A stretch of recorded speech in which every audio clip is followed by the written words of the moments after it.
સાહિત્યકાર ભાવના હેમંતકુમાર વકીલની નવલકથા ઉપર પીએચડી કરવામાં આવી છે. સાહિત્યકાર ભાવના હેમંતકુમાર વકીલનાની નવલકથા સ્નેહ સરોવર ભીના ભીના ઉપર પીએચડી કરવામાં આવ્યું.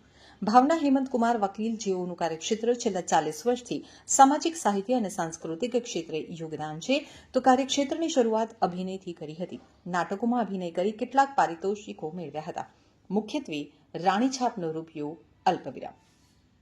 લગ્ન બાદ લેખન સાથે સક્રિય 20 પુસ્તકો પ્રકાશિત કર્યા છે, જેમને રાષ્ટ્રીય કલા કેન્દ્ર એવોર્ડ, અશ્વત્થામા નાટ્યલેખન કલા ગુર્જરી એવોર્ડ મુંબઈ, ભંવર નાટ્યલેખન સંગ્રહ કલા ગુર્જરી એવોર્ડ મુંબઈ, ચાળિયો નવલિકા લેખન સંગ્રહ દિલ્હી દલિત સાહિત્ય અકાદમી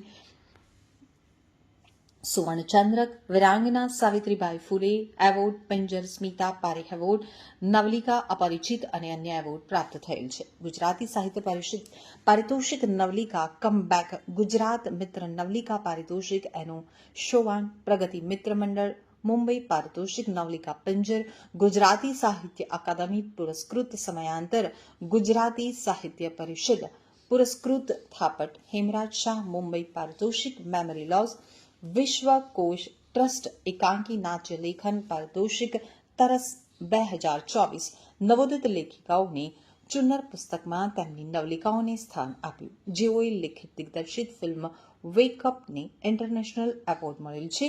તો ગુજરાતી ફિલ્મ 4માં મારા લેખિત 2 ગીતો છે. 3 નવલકથા પ્રકાશિત છે અને 2 નવલકથા પ્રકાશમાં છે.